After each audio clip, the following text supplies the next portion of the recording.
Welcome to Coffee and Tequila, guys. This is Jen and Zach watch The Handmaid's Tale, Season 5, Episode 8, Motherland. This is the recap and discussion show for all of you who are new to the channel, to all of this discussion. You just found us through random suggested feeds. My name is Zach. And I'm Jen, not her. And this is my mom. I'm the son, and we're here to talk about The Handmaid's Tale. As Mom every week and we do son. it. We're only a couple episodes off from the finale. Is it 10 episodes? Has that been We confirmed?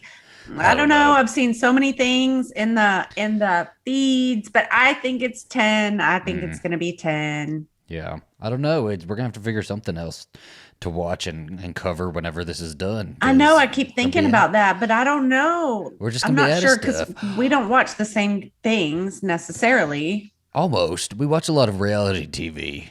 We're pretty caught up on the same reality TV shows. Although this is not one that we would cover, but you remember when we watched that documentary about Jackie Siegel, the Queen of Versailles? Hey, I watched that. Did you this see weekend. that she has a show now? I did not know. Did you watch the show? I just started it today, and I did not know she has a show. I already finished it. This is why you don't ever have nothing to watch, because you're blowing through this shit. Pace yourself, okay? Go to the kitchen, make some pizza rolls, some chicken nuggets in the air fryer, okay? Give yourself 5 minutes.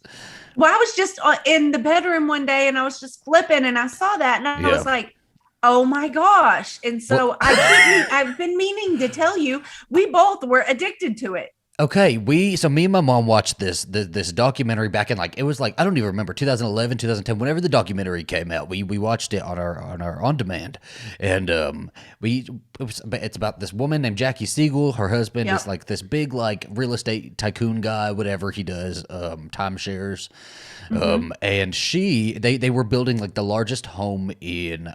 They say America, but I don't know if I believe that, because I think the Spelling Mansion is even bigger than that.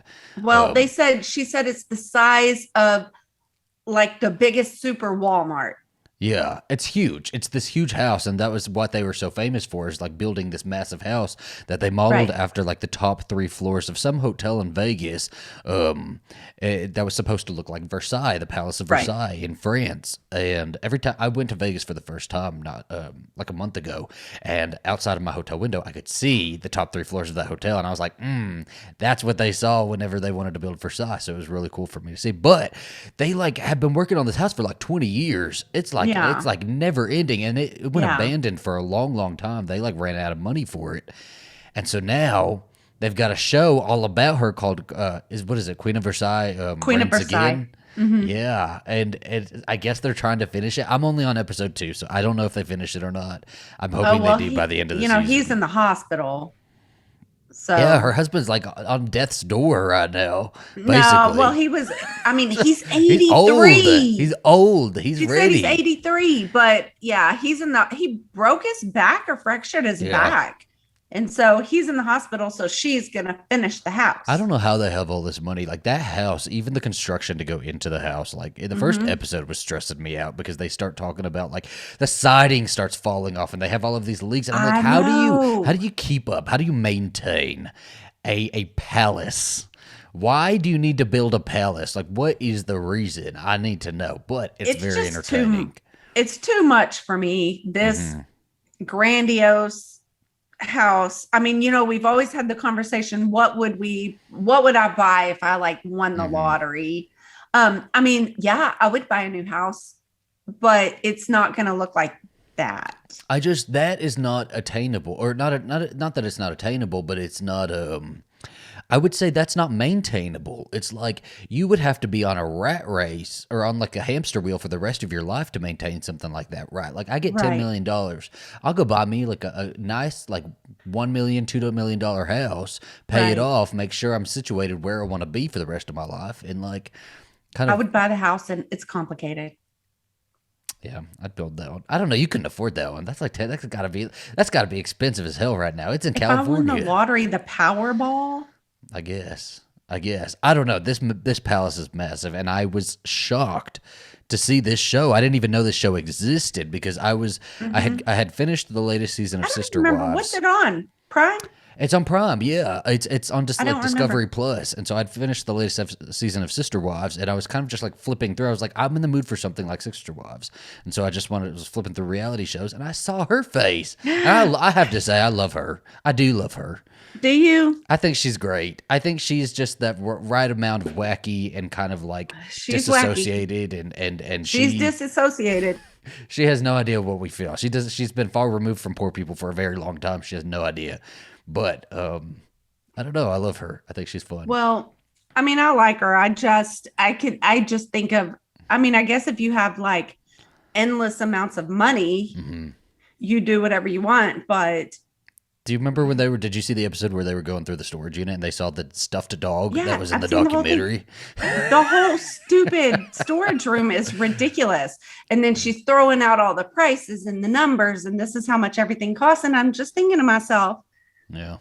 that's insane. That's just insane. I don't know. There's people with real problems. Yeah, like That June is- Osborne. Like June Osborne, she got some real problems, okay? Yes, June has problems. Your siding falling off is not That- a real problem unless it lands on somebody. They bought a quarry. They bought a quarry so that they could have all matching marble, okay? And that the shit was is the falling thing. off the house. That's the thing to me is that, yeah, they buy the quarry so they could have their own.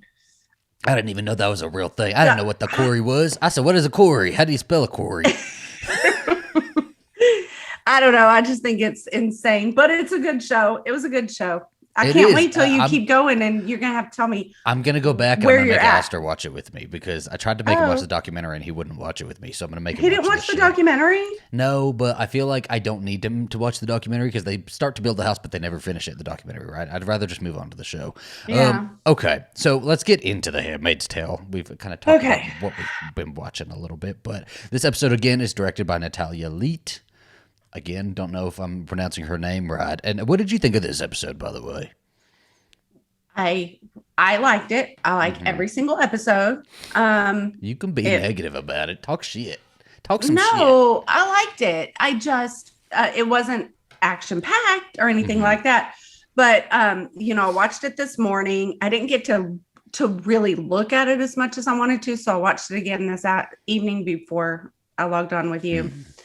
And so I mean, okay, Commander Lawrence was super funny. He's always super funny. The actor's great. For June, I was just kind of going like this because I got really kind of pissed off with her for the first time. I got a Really? little bit pissed off with her for a second, and then I came out of it. And then I felt bad for her. And then I was cheering for her. And I don't know, my emotions were kind of all over the place, to be honest. I feel like mine were a little bit all over the place too. I feel like it was a calmer episode, even though there was some Yeah. big stuff happening, and I really appreciate that. I have to say, I know a lot of people are not going to agree with this because I've seen the criticism about the season being too slow for some people, which is fair. But for me, I'm glad it's a calmer season. It feels like a calmer season. I'm okay with that. I needed a breather, and when you go through, people are going to rewatch this show. You know, when it's Right. finally over, and it's nice to have your calmer season situated in there somewhere. You know. Yeah, it's a good season. It is a good season, and it's setting up a lot of y'all people who are excited for the Testaments. This season's setting that up, just so you Right. know. Okay, Right. pay attention to everything that's happening here. New Bethlehem, let's pay attention to that, shall we? I have not read the New Testaments, but I can Okay. guarantee all of the stuff being set up here is gonna come back. I enjoyed that it was a quieter episode, and it's just the episode of choices, isn't it? It's a big episode of choices. It's called Motherland. Serena Joy's got to make her choice. June's got to make her Right. choice. And all the supporting characters around these characters are making their choices as well, right? And this is really the first episode that we see Commander Lawrence doing any sort of like actual maneuvering, like in public. You know, it's not secretive Right. maneuvering. It's not him and Nick, you Right. know, under the stairs whispering to each other. They've got Putnam out of the picture now, and they are steadfast ahead with New Bethlehem. And I love this. You know, it's fine because this is what where we were, right? Is like the whole series has been June trying to get people out of Gilead, get herself out of Gilead, get Hannah out of Gilead. But now she's out of Gilead. I've been wondering, like, well, she has to go back, right? Because this is June's story. And we're being shown now towards the end of this series that, yes, it's still her story, but it's also, we're seeing the stories of everybody else. And in order to continue that, we have to start world building. And we didn't always world build all that much, you know? No. It was it's been a very insulated show where it's like all about her and we see what she sees. But now we're seeing the world. I think what I was most confused on, I guess I can start here, is like, in the past, we've seen Gilead as more, as very like lock and key, and like it's very hard to like get messages to anybody, and everybody's like, but like now we're crossing lines super easy. Like Lawrence is here, and I didn't understand all that. I mean, I don't want to like skip ahead, but when Lawrence was like walking with June out in public, I'm like, are we not on the satellite phone anymore? Do you not have to go to the outpost to call a chain and get Lawrence? Because wasn't that just a couple episodes ago? It was this season, but I'm like, where are they walking at? Where he like did he just go to Canada? It looked like Chesapeake Beach to me. I don't know, man. Chesapeake Beach, dumb. I don't know. It's just that's the only thing that kind of tripped me up a little bit. Is I'm like, well, we can't just erase all of our rules, but maybe since Putnam is like did that, they're, I don't know, opening borders a little bit more, letting people see in a little bit more. I don't know. But I think what would Putnam have to do with that for the other side? You know what I mean? I agree. I guess I have a question for you to kind of start off the episode before we start recapping. Is there a character in any sort of show or movie that has ever given you strength? Am I supposed to say June? You can. That's one of my answers. I got it. Yeah. I mean, June, for sure. You can't just do that. You have to give me time to think about something like that. Well, no. You can answer at the end too. I'll just leave that question there, and we'll kind of go through the episode. Think about it. Alrighty. We do open the episode with the group, our main group: Moira, Luke, June. Is Rita in there?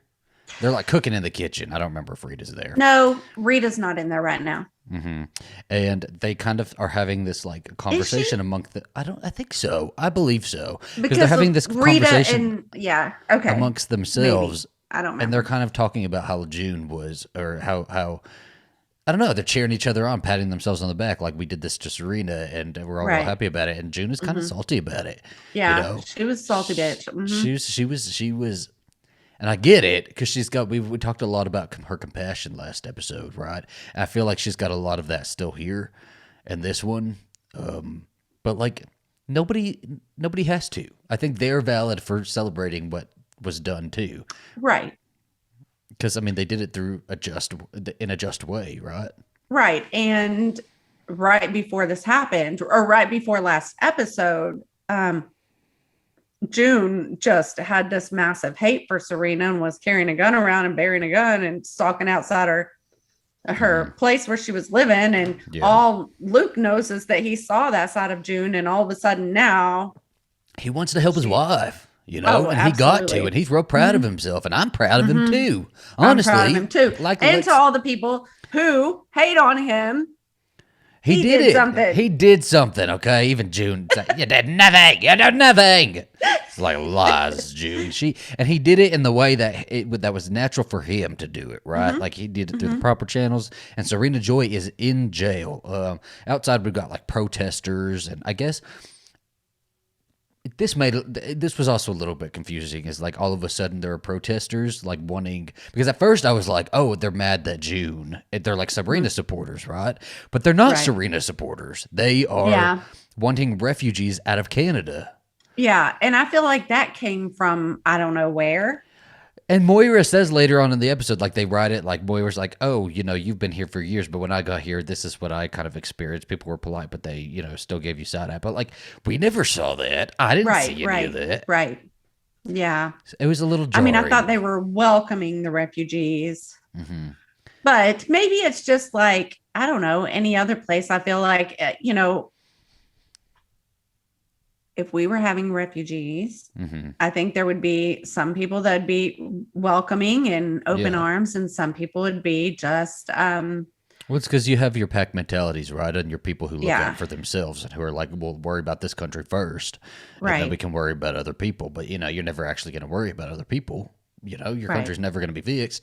right. But I think they would have done better because they'd had protesters throughout the entire season, but like they were Serena supporter protesters. So like they should have Mm-hmm. just made them like anti-refugee support or like protesters. And then that would have made Right, more sense here because they're right. like out trying to run people over and they're trying to I they're know. like picketing outside of their house and it's terrible, right? And it's Right. it's only really here it seems to like set up the choice to move to New Bethlehem possibly, It's like maybe that'll be a safer place for I us. don't know. Luke once said Hawaii. I'd be like, okay, Yeah, I don't know. Is Hawaii part let's of the go to United States? Hawaii. What is Hawaii?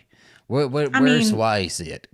Because Hawaii used to be its own thing. So is it its own thing again? well, maybe who knows? But Hmm. I'm for it. Let's go Yeah, there. let's go. Except, yeah, except Hannah's far away, so Nicole, where's Nicole at? I want to know where she she's was gone. taking a She's nap in the house. backpacking through Europe. She's on a holiday. She's on a holiday with her school, with her job. Okay, she got a promotion. We do see her this episode. That's fun. But like, so yeah. Before we kind of get there, we are getting the because we've heard a couple times about New Bethlehem throughout this show, right? This season, but Mhm. now we actually get like the the See what it plan of New looks like. and we see. Did you mean where June and Commander Lawrence were walking looked like Chesapeake Beach, or New Bethlehem looks like Chesapeake Beach? New Bethlehem looks like Chesapeake Beach. All of those Okay, houses. so like our house that we lived in when we were in Chesapeake Beach It looks like could New be Bethlehem. like, it does look like a New Bethlehem Kinda, but do house. you remember those ones that were closer to like McDonald's and they were all like very same-ish and they were like 3 floors and they looked massive, but they were all townhomes. I mean, yeah. Yeah, those are the ones that I was thinking of. But yeah, no, we kind of we're starting to get the plan of New Bethlehem. And so the point of New Bethlehem is and we're going to kind of start consolidating this episode a little bit because we're going back and forth between a lot of characters in this. Mhm. So we might as well just consolidate. So the point of this is outwardly they are creating a more outsider friendly Gilead, right? They're making a Mhm. Gilead that is more friendly to everybody else, and it's not as strict. They're what does he say? He says later on No it's about handmaids. it's Oh, about modernizing. The right, countries right. modernize, and that's what they're trying to do here. Ultimately, the plan is for them to completely take out America, and Yeah. so that's But his plan. But then, like, mhm, yeah, I don't really like that. I don't like that either. But then they go into sort of later on when June's talking to him. He says that it's his way of redemption a little bit. It's like him undoing some of his wrongs when he Well, the helped New create. Bethlehem, yeah. I don't Yeah. like the part about taking over America or the United States, But how can you have both? yeah. How can What do you you mean? be How trying can to you have both? how can you try be They trying have to like Gilead reverse in America well, now. what I'm saying is like how can you try to reverse some of your wrongs the if United you're States. trying if your goal is to like take out America? Right. There was just, so I don't know. I'm on the fence a little bit because I don't know if he's truly trying to make changes or if there's something a little bit I don't fishy trust about the him. situation. I don't trust anybody. I know. I trust June's gut, and June's Mhm. gut pretty much this entire episode is telling her to go, right? Which Mhm. like well, mhm. startles me a little bit, and I'm like, do we still trust June's gut, or is but this the right thing to do? but it shouldn't startle you because Startles me. at the end of the day, she's going to go wherever it is. She's going to go to try to get Hannah back. Yes. Yeah. We do when we so she hasn't even been approached about going to New Bethlehem yet. We've just got our plan of New Bethlehem kind of laid out Right. before we go in to Serena Joy, and Serena Joy's in jail. I'm very glad that they made me feel a lot less sorry for Serena Joy in this episode. I know. Did you I notice did that? too. This episode, Okay. I did too. Because last episode, I was like, oh, was I hard. felt really bad for her. But this time, you know what? Honestly, Yeah, and there's a lot of people who are like, you shouldn't feel bad. Remember, and they list out everything she did. And I'm like, it's a TV show. They're supposed to make you feel something, right? The actor is supposed to make you feel some sort of emotion, okay? Right. This is not real life, okay? That's how you know it's good acting. Yes, and she's so good. Yvonne is so good at this in this damn role. But so Serena Joy's in jail, and she's basically pumping milk for because I guess I was like, Mrs. Wheeler is the foster mother. We knew that was going to be. I didn't. I truly didn't. I didn't. I figured that if she was going to be incarcerated, if she was going to be in jail, that the Wheelers were going to be the ones that had. I was about to say Hannah, Nicole, Noah, all the babies. I figured that they were going to be the ones with her because why wouldn't they be? She was kind of like the handmaid at their house, so. They wanted her to be. They're sure poisoning that. Right. I was shocked when Mrs. Wheeler turned up at the jail to collect the milk. I was like, what the hell is happening I'm here? here to get the milk. And it's so milk annoying. Lady. Like, I will say here, Mrs. Wheeler, I don't think is as annoying as Serena Joy is. I had such hopes for Serena Joy and for Serena Joy to like flip sides a lot earlier than she has. And to be on June's side in like season 3 or season 2, you know, right. I was like, oh, that's what I want, Serena Joy, and she did so much evil that you just can't forgive her for it. Yeah, and I know we're positioning Mrs. Wheeler to be, you know, the next like one of the next villains of the show, but I still don't think Mrs. Wheeler is as evil as Serena Joy was. Well, she's not. She's not created this.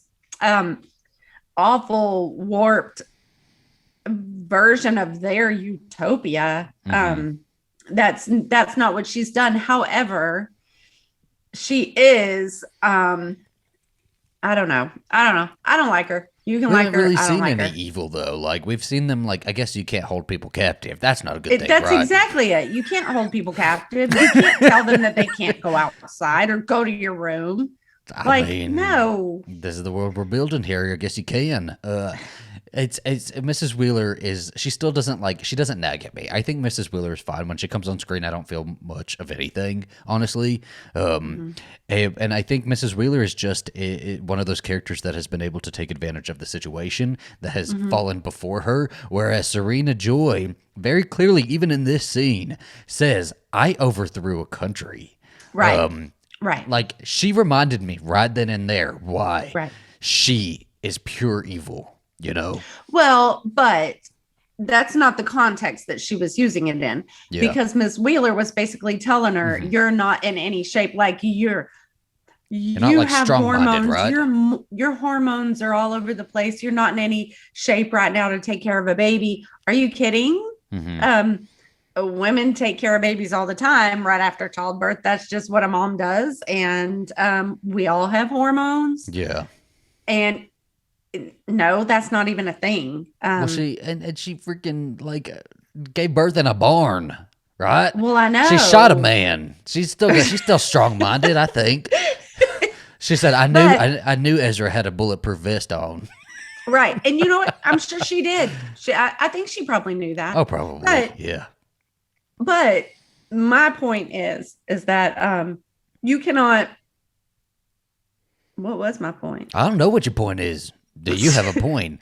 It's the hormones. Oh, okay. You cannot say that she's doing such a good thing or she's so good, but she is trying to take her baby. Yeah.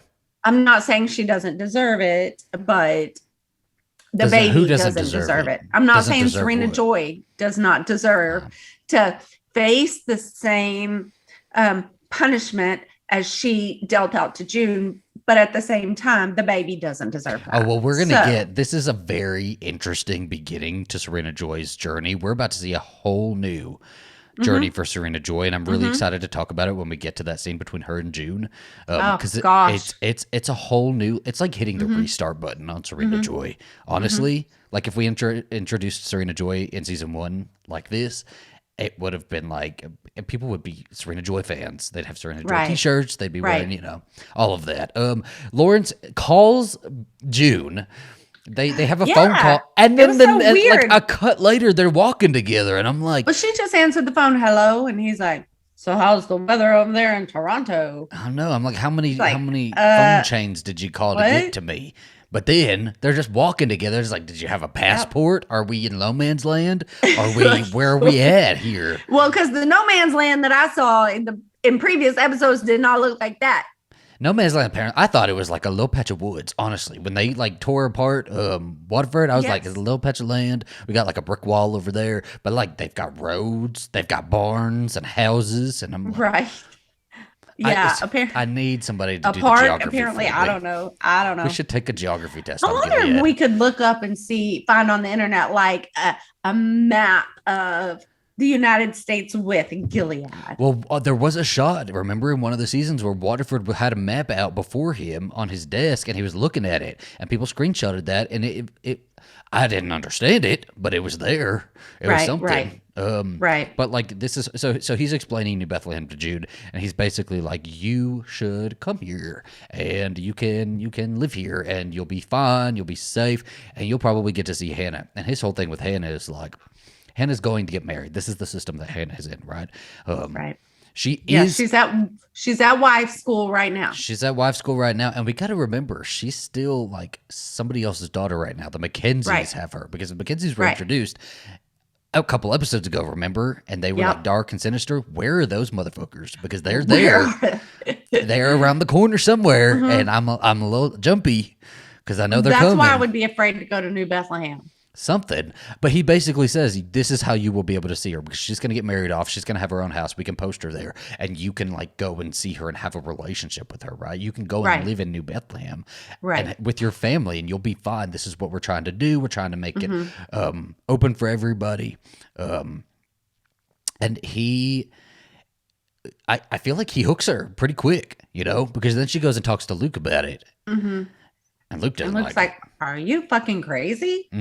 I thought this was a really interesting exchange. Yeah, I don't trust Lawrence. And she's like, well, I do. He helped get Nicole out. She said he had Mayday in his house. He helped with Angel Flight. He did help do a lot. So, should she trust him? I wouldn't. Should she trust him, but not trust everyone else in his world, or in Gilead? But this is my problem. Yeah. You might be able to trust him, but how do we know? Because everyone else is not really going to be for the whole idea of New Bethlehem. What if they assassinate him, and then there she is stuck in exactly. Bethlehem. Like, you got to think about like beyond him too, I guess. That's a really good point to make, actually, because he could get assassinated. Nick could get assassinated. They could then she's public enemy number 1 in Gilead. Okay, she embarrassed the hell out of Gilead. Right. I think that the conversation between her and Luke was really good too, because it further highlights like how different they do see things. And Luke is like, this is a bad idea. Of course it's a bad idea. No, we're not moving. We're not moving Nicole back to Gilead. Are you crazy? She's got a pension. She's got a 401k. Okay, we can't do that. She's got to lose her job at the Verizon store. They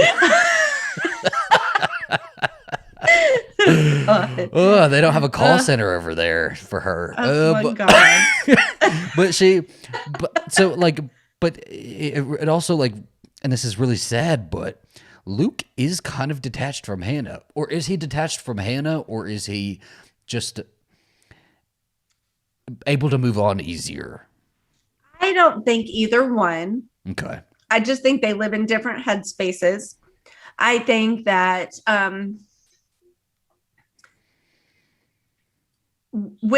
he didn't experience everything she did. I realized that he lost a daughter and a wife during that time. However, he was living a free life still. Do you know what I mean? Yes. And she spent every waking moment trying to figure out how to rescue herself, rescue Hannah, get Nicole out. The whole show has been about her journey to try to get Hannah. So And they just don't. They can't see things the same way. They never will see things the same way. well, I don't know where we're at, like on your notes or whatever.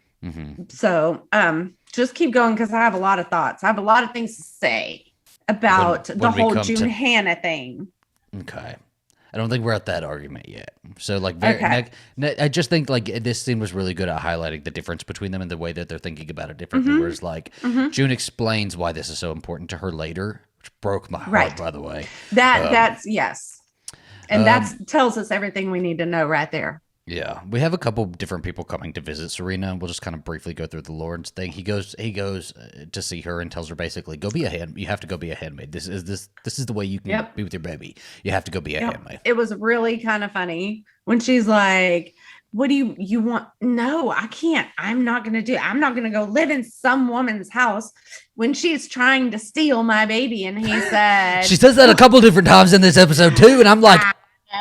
Where is the irony here? Basically, well, that's what he said. He said, "Are you irony deficient?" I went right over my head. That's funny. He's funny. Lawrence should be a stand-up. Many things in this episode, but that was one of the ones that kind of cracked me up. Yeah. Crazy, wild. So like, Luke hears June talking to Nicole about Hannah, and like, I don't know, it's supposed to instill something in him, I guess, because we kind of move on. She falls asleep and she wakes up and she goes downstairs, and I thought he was going to be talking to like Lawrence. I thought Lawrence was going to be in the house.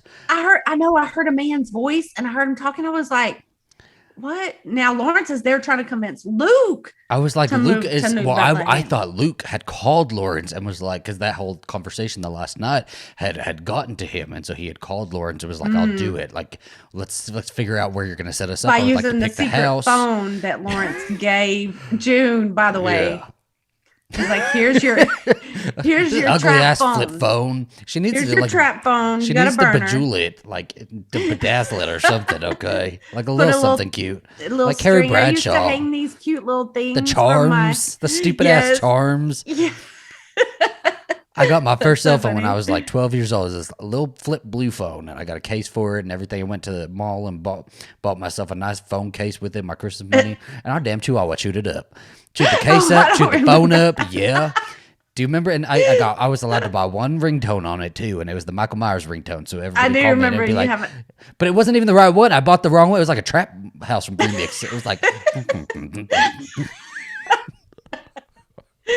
terrible. Oh my gosh, terrible. But she goes downstairs and Toello's down there, right? And by this point, I'm already done with Toello. I'm like, you ain't offering me nothing, okay? Right. And June says it too. Right. She says everything I'm thinking. We gave you a thumb drive. Yeah. What? Anything? And what does he say? I actually wrote down some quotes here because it like got me. When Toello says it's classified, I screamed. I was like, "Shut up!" And then she said it too. She said, she's like, "Are you kidding me? No, me. You have to give me answers. Like, you guys like to act like I'm here for country," because he says that too, right? Like, aren't you for country? And I'm like, I don't know. Are you giving me any intel? Like, am I for country? Right. Yeah, like I mean, we go such a long period of time without hearing anything from you. Like, I didn't know if they were working on anything or if it was just like done and... Call me, give me some updates. You know what? At this point, hire me. Let me on the team. Let me figure. Okay, I'll put a stealth suit on. I'll go get Hannah my damn self. Okay, just drop me. Hire a plane to drop me over the school. Okay, I'll go down in Mission Impossible style. Just like grab her out of class. They should have already hired her. He pretty much explains to June that like she is that the reason Lawrence wants her is because June, being the figurehead of this resistance at the moment, is if she goes to New Bethlehem, everybody else will feel like it's safe to go to New Bethlehem and people will follow, right? Which is a fantastic strategy, I have to say. I believe but it. I feel like they have a lot of people that would go to New Bethlehem. What about all these people that they don't want the religious nuts. They want normal people. They want normal people. They want to normalize Gilead. That's their big mission here, is like they want this God state but they need to see it. They need people to see it differently. Mm-hmm. And so Lawrence wants June for that reason. Toello wants June to stay on their side. So like everybody's pulling at June, but like somebody like she says this. She says Lawrence offered me Hannah. What are you offering me? Right. That was real good. I mean, but he didn't really offer her Hannah. He offered her to be in the like same town as Hannah. Hannah's like traumatized by June anyway at this point. Like she's not gonna want to be June's neighbor. Hold that thought. Wait till the end. Okay. Yeah, I also like the talk that Rita and June have a little bit later because June's like talking with everybody. I was love gonna all of say these something talks about she's that having. though. Yeah. I don't know why, but every single time I see Rita, every single time. Now I'm like, who's that? I mean, I know who it is. I know exactly, I know who it is, but it's just she looks so different to me. So much more different than anyone else to me. Do you know what that is? Freedom. Yeah. And I mean, her hair's down. She just looks so free. Yeah. I don't know. I don't know why Rita's been free for 2 seasons now. I already forgot it. Yeah, but I see her every single time. Like I always have to stop for a second and think about it and be like, man, she just looks so different. She's got a really great presence in this show too. I think so too. I feel like every time she pops up on screen, I'm wanting more of her, and so I'm hoping when they go to the Testaments or something, she has a larger role in that. I agree because I think she's so good, and she has a lot of she's that quiet sort of contemplation, but stuff is going because I thought. Perfect example is she's so quiet that I thought you kind of have to ascribe your own sort of ideas onto her. But I figured that she was maybe missing Gilead in that life a little bit. I always just had that inkling somehow. For some reason, I always had that. And I know that's wrong, but when June says it, would you go back? Rita's like, no, I'm never going to go back. But if I had a child. And she validates June in that way. And she's like, I get what you're feeling. And if my son was back there and her son died, and I don't know if they mentioned that before, but I forgot about that if they did. Yeah. And it's so sad. And she's like, yeah, I'd go back. And so. Yeah, I think she's definitely, she has a lot to offer and they just don't play enough of her. That's just what I think. I think she's wise. Yeah. I think she is too. And I think they need to do more with her. They really do. They should do more with her and Moira, I think. Because, right now, Moira is just kind of the voice that comes into June and Luke's scenes. But, give her something else to do, Give Rita and her something else to do. I want to see them I thought they were going to give her a girlfriend. I want them to have a movie night. I just want to watch a movie night. With Agnes Adler's husband. I want that kind of, girl chat is what the... It's complicated. Something that'll make me laugh. June then goes to see Serena Joy in jail, right? I mean, knew this was going to happen, but... I loved this part, actually. And it's what we said last episode, is June had compassion. Listen, June is going to defend the compassion that she had. She's defending it against Moira and Luke and saying, the baby didn't deserve that. I completely defend my actions here. And it's weird that she even has to defend her actions. But then when she comes face to face with Serena Joy, Serena Joy, again, just has no grasp on, how she's treated people, how people feel about her. It makes me super confused because I'm like, does she really think that? Or she just she's so far removed from any kind of empathy. She just doesn't have the ability to have empathy at all. Because the fact that she even says, I'm basically their handmaid, it just is insane to me that she would even say that to June.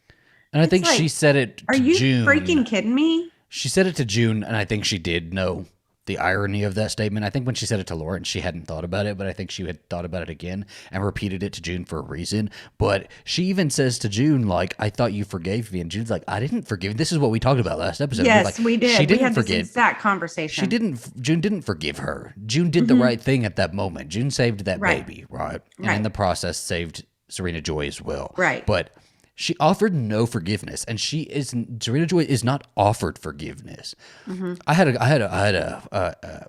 I was talking with a friend a while ago, like sometime this year, but we were talking about apologies, and he had like apologized to me, and he got really upset when I wouldn't like immediately forgive him, and I was like, well, like you're not owed like any sort of. I don't have to accept your apology.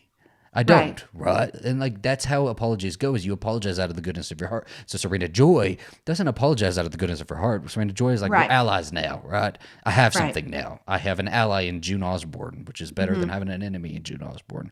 True. And June like quickly humbles her, like, right? And I think this is the moment that June really deserved, is like getting to kind of smile on her face.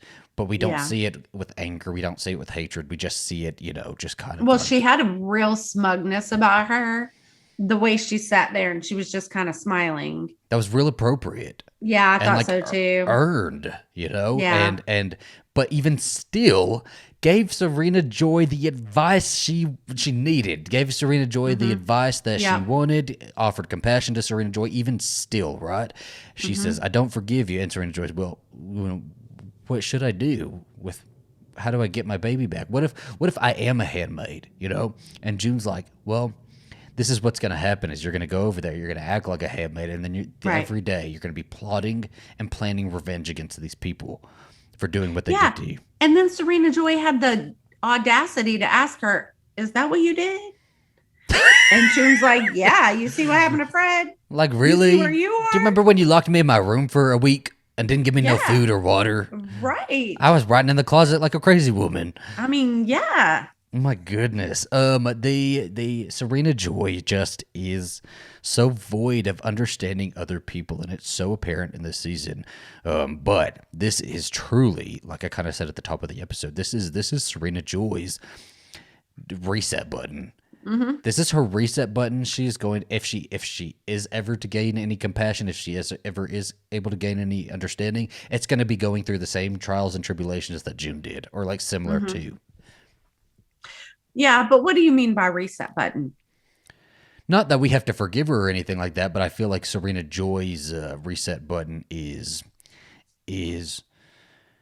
starting from zero, basically, right? Her like leveling up is starting from zero. She's at the very bottom. She's hit rock bottom. Right. There was actually, sorry. Oh my gosh. This is so boring, guys. I'm so sorry. It is not boring. I wish we were watching Queen of Versailles reigns again as well. We should be covering that. We could. Anyway, I lost my thought again. You got the dementia? What is going on with you? I don't know. I've had a really hard week. That's okay. We're just joking around here. Really, really hard. And I was out late last night too. I'm tired. With your happy place mug. My happy place all in black. Painted black. Like my soul. Like my heart. At least you're wearing an Alabama hat. Your hat doesn't say dead inside. Dead. I love my dead inside hat. I don't like that hat at all. I love it. And other people love it too. And they tell me that they love it. I think Serena like gets it a little bit here. She just kind of gets it and just assume she gets what she gets is that she has to go back. She has to go back. If that's the only way. Because what June didn't have was Hannah. She never had Hannah. But Serena Joy has the chance to have her child, Right. Yeah. And so she's but June also was trying to, June was in the house. Nicole was there. June was really trying to also keep Nicole. We always talk about Hannah, but we also need to remember that when June had Nicole, she didn't want to give Nicole up to Serena and Fred then either. She loves Nicole. Nicole's her daughter. Yeah, she does. She does. Nicole is named Holly, though. We always forget that she does have another name. I don't understand. Did they say she said she was going to keep her name Nicole? She kept it because of Serena Joy, or maybe she kept it because her daddy's name is Nick.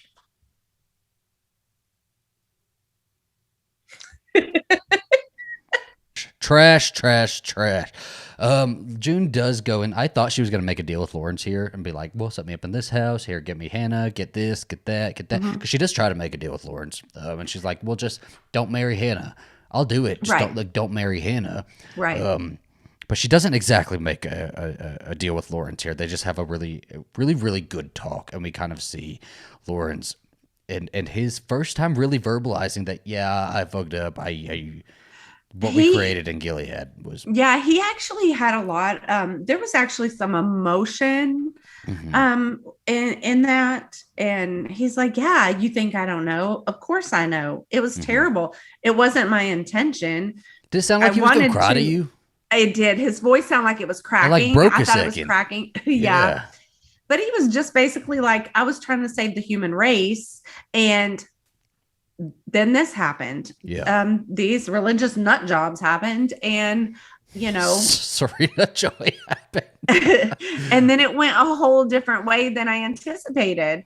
And so he does know the gravity of what happened. He's just a sarcastic shithead. Yeah, pretty much. I do really like. There's a line he said in here that really hit home in our world, in the real world, and it said, "Countries modernize, countries can get better." And that rings very true to, I can only speak for the United States because that's where I am, that's where I'm from. And we should always be striving to modernize and get better, right? And we see in these uncertain times right now, it seems like we're kind of regressing a little bit. And so I thought that was a really poignant line, and I wrote it down, and I think I'm going to keep it. I'm going to put it in my back pocket and try to remember that a little bit. But like, he presents the question to her, okay, Mayday or New Bethlehem, which way are you going to have more success here? And that really, like, she thinks about it. She thinks about it for a second. But then there were like 10 different times I thought this episode was about to end. Yeah, I did too. And then she gets like, because she's out gardening, I'm like, we're going to get a close-up shot and it's going to end or something like that. But then she gets a package. How did they just deliver? This is what I'm saying, who right? Who delivered that package? And who filmed it? But listen, so I was going to say something about that. Okay. So whoever filmed it, it got Hannah's attention. Yeah. Is it Nick? Oh, it can't be Nick. I don't know how would she even know anything about Nick, but whoever filmed it, it got her attention because she was walking. She stopped and she looked down. So maybe I'm thinking too far into it, but I didn't see any of the other girls stop and look. So I felt like there was a little something to that. And it can't be like somebody like Mrs. Putnam or anything for a couple of reasons, right? Because like one, a woman out with the video camera. What if it was? No, a woman out with the video camera in the middle of Gilead doesn't make any sense. If they go back on that, I'm like, that's a weird plot hole. But then also, like, Hannah's family was kind of, they weren't in the section of Gilead that Serena Joy and Mrs. Putnam and all of them were. So it's like, I don't know too many people who actually knew them. I'm confused. Well, I mean, they all knew each other, but at the same time, they didn't like live in the same town, or region, or whatever you want to call it. But yeah, the videos, county. They live across the county line. I guess so. But it's a video of Hannah walking. It's like 2 seconds, but they watch it over and over again, and they are like waiting for some sort of news, right? They're waiting for like Toello's call. Some sort of information. They hand the video over to Toello. And again, I want to know who the hell the video is from, because then they hand it over to Toello, and Toello's like, yeah, I'll see what I can do with this. And they're waiting around for a little while. And I get, before we get a call from that, we're a couple, see, I keep thinking this episode's going to end. We're still a couple scenes off from that. This is when Luke and June finally have their big conversation, and Luke blows up a little bit. Yeah. See, this is where I was a little bit upset with her for a minute. Understandably. And then she brought me back to reality. It just was a conversation where we definitely see both of their sides. They're on two different sides. They're at two different experience levels. And I think Luke was very right in saying, look, we're never going to be enough for you, are we? Like, Luke is trying to like accept what can't be changed. And he very much thinks that Hannah cannot be changed, like that they've lost Hannah, and it's almost like they've lost a child, and that he's trying to move on while June is like, no, you know, her Elizabeth Moss's like whole monologue in this like broke me. It was real sad to me because here comes those feelings of guilt again that she felt. Remember when she saw Luke for the first time when she got to Canada and she was apologizing for I don't have her, not having her. Oh, that's and terrible. Now I have chills right now. I know, I do too. And so now here comes the guilt again about I left. I shouldn't have left. And that is why throughout all of those seasons, and we would get so pissed off and I'd be like, damn it, June, you had the opportunity right then and there. She always stopped herself because she had not taken Hannah. We knew that's that was her whole goal from the beginning, right? Everything else that she ever did was not a goal she ever set out to do. Right. It was something that was in the path from. There's like this big long road between her and Hannah, right? Point A, point B, and there's a bunch of stuff in between that she keeps encountering. But she's on her way to Hannah, and she says it so just like, it's so sad the way she says it. And she's like, I left her. I left her. I could not take her. I left. I abandoned her. Yeah. And says it over and over and over again, because at first she yells at Luke, right? And says, you haven't done anything. You've done nothing, right? Yeah. Where were you? She essentially said to him when she punched him in the gut. Yeah. The same things that Serena said to him when he went to go see her. But it's understandable coming from June, because June would feel that. I think so. I do think so. I think she corrected herself because she knew it was wrong. But it is natural for her to feel like anger at him for having to be the only person who has really like had to fight as hard as she has, right? He hasn't had to do that. And she would just naturally feel angered towards that, and resentment. Resentment is the word, I think. Here's the thing. I think that Luke would have done that if he would have been, I don't know, in Gilead. I agree. Everyone talks about him being a wimp and him not being a fighter and all this and that. She is, because she experienced it. She learned how to do it. Gilead created her to be this person. Well, he wasn't in Gilead. He didn't know what that was like. He was just living over here, missing his wife and daughter and trying to work and figure out ways from this side to kind of help them. Yeah. So I think when she said, what were you doing? Because now he's saying, I want to protect you. And she's like, I don't need your protection. I take care of my own self. But where were you all those years? And I don't think that was a fair statement. And I know she knew she said wrong. So then she did apologize quickly. And I was glad she did, because then she had her breakdown. And that's the reason. All of that is the reason. That is the reason why June does everything she does. She wakes up every morning thinking about Hannah until the time she goes to bed at night thinking about Hannah. Yes. As a mother, I would do the exact same thing. She has to. It's not like she was just, because Luke kind of had to escape and then like never. She saw Hannah like once a season. She knew Hannah was there. She knew Hannah was alive. She like didn't have any questions about like what Hannah was doing, and so it's harder to let go of that. Whereas like Luke didn't know if Hannah was alive.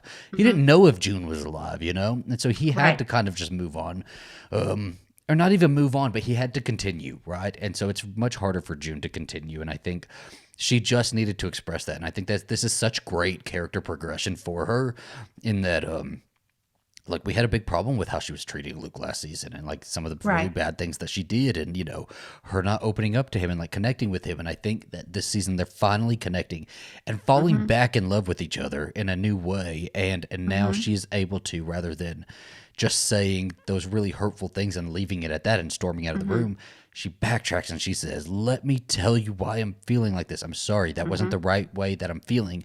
Let me try to articulate like what's going through my head right now. And that's just such a moment of growth for June Osborne that we haven't seen yet, you know? Right. No, I agree. I like the fact that she's actually trying to communicate with him. Mm-hmm.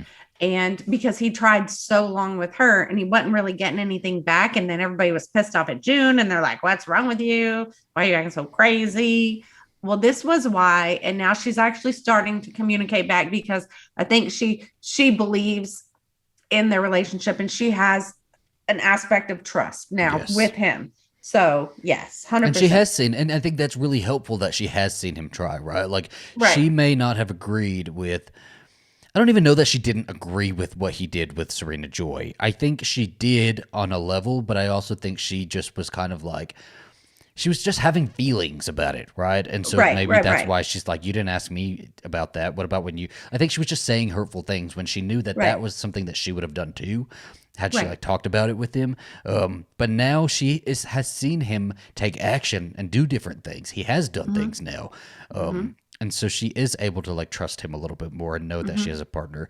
It takes those steps, and she might regress sometimes, but she will. It seems like she's going forward, and willing to take his hand. We do see Serena Joy go back to the Wheelers' house. She's released from the jail, goes to the Wheelers, and completely takes June's advice, because she walks in and she stands there for a minute, and he's like, "You may speak."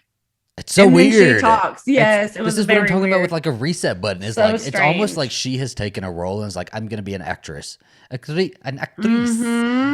Serena Joy, the actress. Okay, everybody's going to know her name at the Academy Awards. Yep, and she apologizes, and then Miss Wheeler's like, but you can't take care of a baby, and she's like, in time I will, but you can't. And Serena's like, that's something that June would have said too. Like rather than saying something like or talking back, June just would have said something like, little subtext in some other language, like praise be, or like, in time, something like that. But Serena Joy now is set up as the handmaid, and she gets to see her baby. And so we're going to see some sort of like, we're going to see another June story through Serena Joy is what we're going to see. Just not the same like level. But you know what I thought?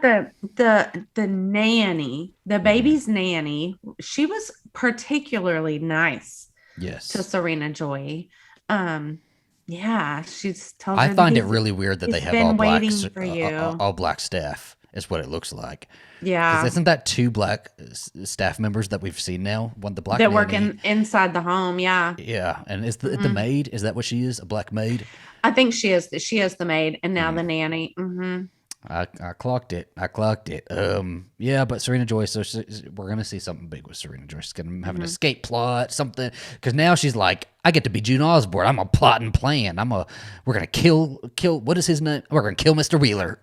Well, she's taking a page from June's book. I think she can learn how, she overthrew a country. Surely she can figure out how to get out of this house. I think we're forgetting that, guys. I think everybody in this damn show is forgetting she overthrew a country. That's like, while it wasn't good, it was sure impressive. So but I'd be scared having a almost dictator in my house, Mrs. Wheeler. But also, you know what else? Before you start talking, sorry, I hate to interrupt you. But forgetting whose show, you need to go to your room. Go to your room. Do you remember what she was wearing? Well, it was just a frumpy dress. It was just she's super frumpy looking. Right before she had the baby, she had these stiletto boots on, these beautiful clothes, hair down. And she doesn't look like that coming back into the house. Her hair's back up. Okay, well, we reached the end here, and Toello finally calls back and calls June. They've been waiting on this call, and he calls June while she's at the grocery store talking to buying apples. Apples. She's talking to apples now, right? She's like, we're going to escape. We're going to get. She's like rocking back. We're going to get Hannah. She doesn't really do that, but like that's what season 1 June would have been doing that. And he basically says, we found this was weird and wild to me, and we need to talk about it for a second. We need to unpack this, because he said they found Hannah. And I'm thinking like, well, okay, well, and do we have an extraction plan? What are we doing here? She's like elated, and she runs home, and she tells everybody, and she says they're going to do a raid of her school and bring her back. And they're going to do a raid of her school and bring her back. Why? I understand that June is like, why her? You're asking why her? Why Hannah? Like that's gonna be their big mission, like Right. of getting to go into Gilead. Like it's almost like they have one shot to do something, right? So they're Well, gonna go maybe in they're and going to get get Hannah. all the girls from the school. Maybe they're Maybe. getting all the girls from the school because you know what? The wives, they can freaking stay there. The husbands, they can stay there. I Yeah. mean, you've got your common people who live in Gilead, but at the same time, maybe they just need to go get the kids, the children. And I hope that's where it's going, because if it's just Hannah And that the they have their handmaids, sights the other on, handmaids. yeah, because if it's just Hannah they have their sights on, then it doesn't make any sense why they wouldn't go like blow up the Capitol or something, you know? Like if Right. they have one shot to go in and do some sort of military extraction, then Right. why Hannah? But also, I mean, it goes back to what June said earlier, you know, they're giving me Hannah. Are you going to give me Hannah? Right. Well, they're like, we'll try to give you Hannah. Also, so they're gonna go raid this. These girls are very. We've seen from Hannah are very adjusted, right? So is this gonna inflict more trauma on them as well? So my friend and I were kind of talking about that today a little bit because right after that scene, it goes to Hannah, Yeah, and Hannah's in the garden, I thought right? that was a swastika at first. I was like, I had to like double Well, take it. so I have to tell you, the second time I watched that this evening before I met with you, it actually that scene made me a little bit emotional based off the conversation that we had today. My friend and I, because she was digging in the garden and the way she was looking up, it was almost like maybe she was having the same memory that June was having earlier in the episode. So we talked about, God, was she 4, 5? How old was she? Well, I'll tell you, I mean, I haven't experienced everything, obviously, in my life that Hannah's experienced, but I can remember things when I was 4 years old. Even earlier than that, I have memories of my life. So I know that Hannah has to have some sort of memories. What about the guy who was at the bowling alley? He didn't remember his, and he must have been like 10. I mean, I don't know, but I just don't understand how. And I mean, there's a lot. I know there's a lot. They've been through a lot. They've been brainwashed. They've just all sorts of things. They're so sheltered and raised much differently than, I don't know, women than I'm raised. You know what I mean? I mean, they can't read. They have a place. Yes. Those women have a place. How I don't have a place. I'm just wherever I want to be, when I want to be. But my point is that I remember things from when I was 3 and 4 years old. So I just don't know how every single memory, she may not know exactly what it is she's remembering, but she's got some sort of memory. I think so. I do think so. And I think it just, because it's so confusing with her, right? And I'm glad we're seeing more of her, because we need to see more into her psyche, because we just see her at afar like June does, which is really good POV, by the way, because it puts us in June's mind. And like we know Hannah from the same distance that she does. But like we know that Hannah was afraid of June at some point. So they told her something about June. They've probably been beating her into her head that be careful of this woman. She's going to try to kidnap you, you know? Right. Because there was a time when, remember when they were in Gilead and June got to see her and she remembered who June was. I think her sort of what she's being told about June Osborne is different to what she's remembering about June Osborne, because I do think she's going to have those memories, and I think we're going to have a moment where they kind of talk about it maybe at some point. I hope so. I'm just wondering like who... I want to hear from Hannah. I think Lawrence is going to marry Hannah. I still think it's going to happen. I think that's his way of like getting Hannah under his roof rather than under somebody June can else's. See her if she comes to New Bethlehem. Which is still really weird, but you know, it is better than her being even put under the roof with somebody who is going to try to have a baby with her. I mean, even if he did marry her, I don't think. I mean, he wouldn't like sleep in the same bed with her and all of that. He wouldn't do any of that. And I think it would be better because there's better chance of her getting out. Like he would let her go. You know, I feel like he would. But yeah, so and there's no preview for the next episode. They've hidden it from us. I saw it. I saw it. You watched it? Yeah, because you know what I had, I don't know why. Where was it?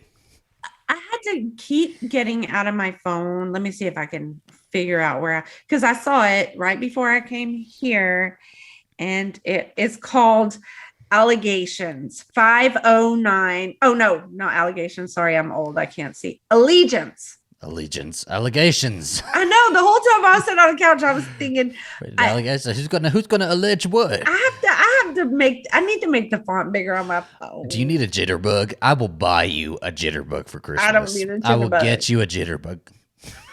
I just have, I don't know. Anyway, but it's on there, 509. There wasn't much to it, but there never is. Yeah. So before we kind of wrap up here, have you thought any more about what character has given you strength? Oh my gosh, that's such a hard thing.